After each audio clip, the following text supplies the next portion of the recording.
Uhaligani mtazamaji wa WISPORT TV, karibu tena kwenye anga la kisiasa, tupate kujuzana machache kati ya yale mengi ambayo yameendelea kujili huko duniani. Jana ilikuwa ni tarehe 9 ya mwezi wa 5 mwaka 2026, ikiwa ni kumbukizi ya sikukuu ya ushindi katika taifa la Urusi. Na jana tumeona maadhimisho yakifanyika bila ya uwepo wa vile vifaa vya kijeshi kama makombora, vifaru kama ilivyokuwa kawaida ya mwaka mmoja nyuma tulivyoshuhudia na miaka iliyopita. Nipo na Abdul Karim siku ya leo na tutakwenda kujua nini maana ya sikukuu hiyo ndani ya taifa la Urusi. Lakini katika hayo tutaenda kuiangazia Operation Epic Fury pamoja na Roaring Lion zimefanikiwa kwa kiasi gani ndani ya taifa la Irani, lakini kombe la dunia lina mchango gani katika kusitishwa kwa mapigano eneo la Mashariki ya Kati, na nini hatima sasa ya kupatikana kwa suluhu ya kudumu ndani ya eneo la Mashariki ya Kati. Abdul Karim, assalamu alaykum. Wa alaykum salaam wa rahmatullah. Uko vizuri ndugu yangu? Uko vizuri, nashukuru Mungu. Kitambo kidogo kimetutenganisha mimi na wewe, na nashukuru Mwenyezi Mungu leo tarehe 10 ya mwezi wa 5 mwaka 2026 zimetukutanisha pamoja. Tunatamani kufahamu tarehe 9 ya mwezi wa 5 kila mwaka Urusi huazimisha hufanya maadhimisho ya siku hiyo ya ushindi. Ni siku ambayo ina maana gani hasa katika taifa la Urusi? Kwa maana historia yao ndio siku ambayo majeshi ya Urusi yaliwashinda wa Nazi wa Ujerumani na kufanikiwa kuyarudisha yale majeshi nyuma, na hiyo ilikuwa ni siku moja ya ushindi, kwa sababu kipindi cha vita ya pili ya dunia imeanza kipindi miaka 38 39. Tunajua Hitler alikuwa na nguvu sana, alijikunjua kuchukua Poland na mara nyingine alitaka kwenda kuchukua Stalingrad kule Urusi, na hata mji wa Leningrad ambaye ndio mji wa miongoni mwa miji mikuu, mji wa pili labda kwa ukubwa wa Urusi, na idadi ya watu kama milioni 5, St. Petersburg. Kwa hiyo sasa ilifika kipindi hadi St. Petersburg iliwakarimu watu kama milioni 1.5 uhai wao, kutokana na ile hali. Yani Hitler tunaona alisogeza majeshi, alipeleka majeshi na kutaka kuichukua Urusi, maana kipindi kile iko chini ya shirikisho la Sovieti, na ilifika kipindi alikuwa karibu maili 20 hivi angeweza kufika hadi Moscow. Sasa wanaadhimisha siku hii kwamba ni siku tukufu kwao, kwa kuwa walifanikiwa kuyarudisha majeshi ya Wanazi, kuyarudisha nyuma yale majeshi, na kwa sababu wao wanaamini kwamba Wanazi walikuwa na lengo ya kuvunja tamaduni za Urusi, kuharibu culture, yani manake mila za Warusi, miko na isimamia wa Urusi, na kuharibu ustaarabu wa Urusi. Kwa hiyo kushinda kwa Urusi ilikuwa kuna tafsiri kubwa sana kwamba ni kushinda kwa Urusi. Pia hadi leo hii tunaamini kushinda kwa Urusi leo hii ni kushinda kwa dunia pia, sababu tuna viongozi wengi wanahudhuria zile sherehe na zimekuwa zina mafanikio. North Korea inasemekana kwamba jana, ingawa uligusia kwamba kwa mara ya kwanza inaonekana, yani katika historia haijazoeleka hivi, tulikuwa tunaona nchi za Kisovieti za kijamaa mara nyingi wanapitisha vifaru, wanapitisha mizinga ya nyuklia, na inaonekana kwamba wanasema watu wakorofi wanapenda vita. Sasa ile inaweza kuwa na tafsiri nyingine tofauti, kwamba sivyo mnavyotufikiria sisi duniani. Hatupo kama mnavyohisi kwamba sisi ni watu wa vita. Sisi ni watu wa amani. Lakini kama mnataka vita, sisi vita tunaweza. Urusi ni ametabahari katika vita. Sababu Urusi ukiangalia vita kwanza dunia, alikuwa Mwingereza na Mfaransa walimfuata Mrusi wakamshawisha upande wao, na walimshinda Mjerumani mwisho wa siku na Ottomani. Vita pili ya dunia alikadhalika walimshinda Mjerumani kipindi cha Hitler, kwa sababu vita kwanza ya dunia Hitler kwako. Hitler alivyokuja anataka kuingia Urusi, walimshinda, kamrudisha mwisho wale majeshi yalirudi nyuma, na ni sababu nyingi zilichagiza kupelekea Hitler kushindwa, ikiwemo na hali ya baridi ya Urusi kali ilimfanya mwisho wa siku kujiandaa na kujua, kafika pale walishindwa kuingia zaidi. Na pia kuna jasusi mmoja anaitwa Richard Sorge, ni Mjerumani na Mrusi, ni jasusi wa Kijerumani, lakini pia na Urusi fulani, alikuwepo Ujerumani, wapi, Japani.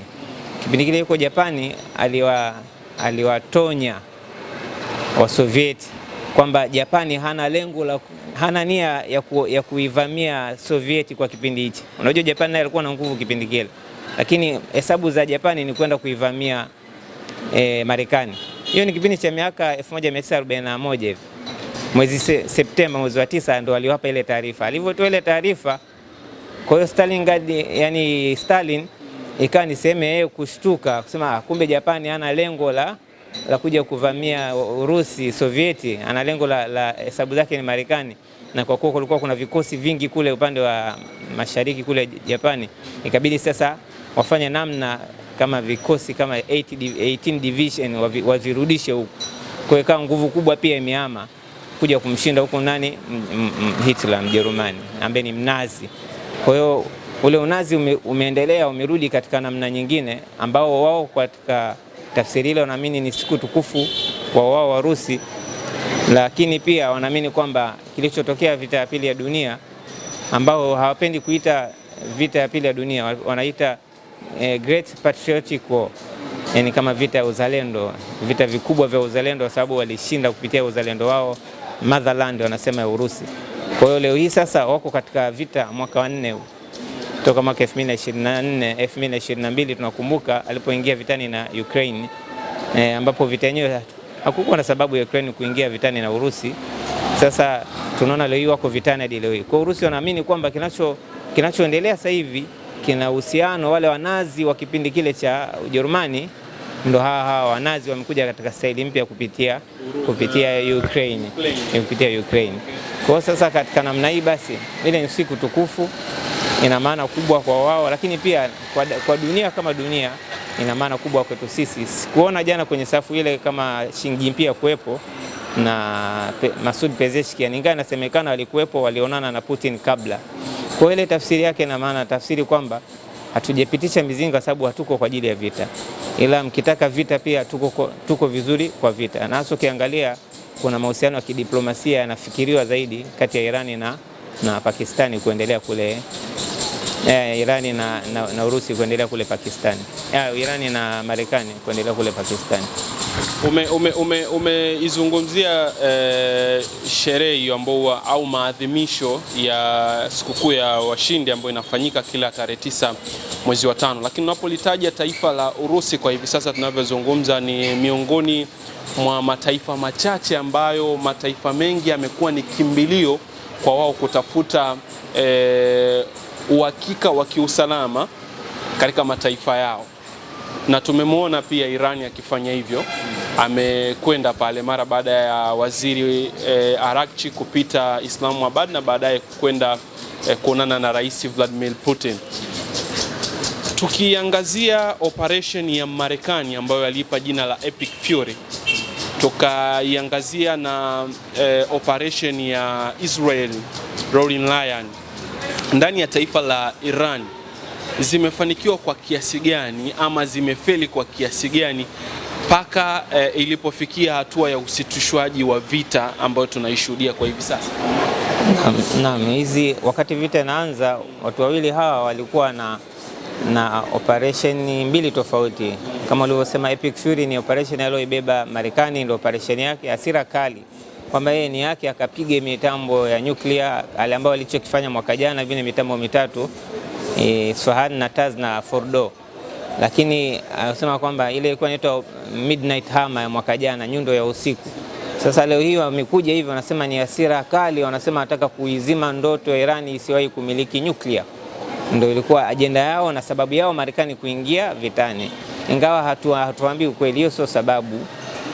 Afu tutakuja kugusa na Roaring Lion, kwa sababu ingekuwa kweli Irani atakiwa kumiliki nyuklia, achilia mbali hata amiliki kombora la nyuklia Irani haizi kuwa tishio kwa usalama Marekani kutokana na umbali wa masafa walioko nao.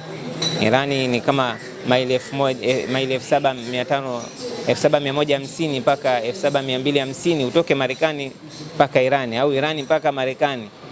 Kutoka Teherani mpaka ufike Washington ni kama kilomita 10,000. Kwa utajikuta ni masafa ya kilomita 11,500 kwa 11,700, hawapakani moja kwa moja. Sasa ukiangalia kwamba Urusi anakaribiana na Marekani kupitia kule Alaska, wako karibu pua na mdomo. Sasa pengine tunaweza tukasema Irani kwanza wao hawajawahi kusema kwamba wanataka kumiliki silaha za nyuklia. Kwa hiyo silaha za nyuklia kwao wanasema hazina issue, kwa sababu walizingatia zaidi, sio kwa sababu za kivita. Kama ni sababu za kivita, tuko vitani tunataka ushindi, silaha za nyuklia tunatengeneza, lakini kwa sababu tu walihurumia dunia, wakaona hii dunia iwe rafiki, iwe salama kwa ajili ya makazi ya watu kuishi, hizi silaha tukizitumia zitaharibu kila mtu, hatuna haja ya sisi kuzichagiza. Wakasema zini haramu kupitia baba Mujtaba Ali Khamenei, sema kwamba wao kama Washia walisema ni haramu. Sasa ikija leo hii Marekani wanafahamu fika, na Khamenei aliwaambia kwamba mnafahamu vizuri kwamba tumeingia mkataba wa JCPOA, mkataba wa nyuklia au kuhusiana na urutubishaji uranium wa Irani. Sio kwamba tunashindwa au tunaogopa magharibi kumiliki nyuklia, bali ni fatwa yetu ya kidini, tulijichagulia kwamba hatutaki kumiliki nyuklia. Kwa wanajua hivyo. Wakaguzi wakala kimataifa atomiki wamekuwa wakienda pale IAEA mara kwa mara akichunguza namna yanavyoendelea, lakini sababu tulipofikia ni Marekani yeye ndo alivuruga mazungumzo yale. Badala Trump kwa kumsikiliza Netanyahu, kwa sababu Netanyahu hakuridhika na ule mkataba 2015 wa JCPOA, akaamua basi 2018 alipokuja akajitoa katika maamuzi ya upande mmoja, Marekani akajitoa, yeye hautambui mkataba wa JCPOA. Haya 2015, 2025 mkataba ulikuwa ni miaka 10. Mkataba unaenda unaisha mkataba. Irani sasa hana kifungo ambacho kinamfunga, kwa sababu mwanzo ulikuwa ule mkataba unamzuia asirutubishe uranium yake kuzidi 3.67. Mkataba ushakufa. Sasa mimi kitu gani kinanizuia? Basi mimi niko huru kurutubisha, ingawa bado hakubadilisha msimamo wake kwamba anaenda kutengeneza nyuklia, na wala bado hakujitoa katika chama cha NPT, kwamba nchi ambazo ni wanachama NPT wanakubaliana kwamba tunataka tufike dunia ambayo tutateketeza silaha za nyuklia. Kwa haya yote ni kuonesha kwamba Irani bado hajawa tishio la moja kwa moja kwa usalama wa Marekani, lakini bali tunaweza tukasema taifa ambalo lina utishio wa moja kwa moja kwa Marekani ni taifa la Urusi, na hilo tunafurahia kwa hilo, sababu Urusi yeye mkuu akisema wazi, Putin amekuwa akisema kuna karamu ilifanyika mwaka 2016 baina yake na watafiti na waandishi wa habari, na akazungumza akasema katika ile karamu kwamba Marekani wanapenda kujihusisha kidiplomasia, wana nia ya kuweka uhusiano na Moscow, kwa sababu wanajua Urusi ndio taifa pekee ambalo linaweza kuifuta Marekani au kuiangamiza Marekani ndani ya nusu saa au chini ya hapo. Kuna waeneza propaganda ambao wa magharibi wanatafsiri kama ni waeneza propaganda au watu wanaoungwa mkono sana na Urusi. Katika maneno yao huwa anazungumza kama kuna mhariri anaitwa Margarita Simiona, ni mhariri wa RT, alikuwa anasema kwamba Marekani Urusi inaweza ikaifuta Marekani ndani ya lisali moja. Hawa ni watu ambao Kremlin inawaunga mkono. Tuliwahi kumgusia mtu mmoja anaitwa Dmitry Rogozin. Huyu alikuwa ni naibu waziri mkuu wa Urusi, lakini pia alikuwa ndio msimamizi wa viwanda vya ulinzi. Sasa mtu huyu pia alishakuwa balozi wa Urusi kule NATO, ni mtu ambaye ana taaluma katika mambo ya kijeshi ya kivita. Sasa ndo fani yake. Kwa hiyo akasema Urusi ina uwezo wa kupambana na NATO na ikaifuta NATO. Kwa hiyo tunaona tishio la moja kwa moja kwa magharibi, kwa Marekani ni la Urusi. Na isitoshe Putin anasema sisi tuna nyuklia. Kipindi kile wanampa silaha za makombora masafa marefu Zelensky Ukraine, na wakasema ikiwezekana anaweza kupeleka vikosi pale. Putin alisema kwamba kupeleka vikosi vya Marekani pale Ukraine ni tishio la moja kwa moja kwa Urusi, kwa usalama wa Urusi, na inaweza kapelekea vita ya nyuklia, na sisi tumejiandaa, alisema tumejiandaa kitaalamu zaidi kwa ajili ya nyuklia. Hiyo inatuonesha kwamba hakukuwako na sababu ya Marekani kuingia vitani na Irani, sababu Irani hajawahi kuwa tishio. Lakini sasa amefanikiwa kwa kiwango gani? Mimi mpaka hapa tunavyoona Marekani hajafanikiwa ile ajenda yake. Kama labda atoe hoja tu kwamba ameamua kuisimamisha ile operation kwa sababu ya kupisha kombe la dunia, lakini mpaka sasa operation ile haijafanikiwa, kwa sababu ingekuwa lengo ni hasira kali ya kuzima nguvu za kijeshi za Iran. Kwa nini leo hii imekuwa Hormuz ndio tatizo? Kwa nini mgogoro umehamia Hormuz? Na kama mgogoro umehamia Hormuz, kwa nini unashindwa kufungua Hormuz? Kwa nini? Kwa sababu ushamaliza, umezamisha meli zote za Iran, umepiga ndege za Iran. Kwa nini Hormuz haifunguki?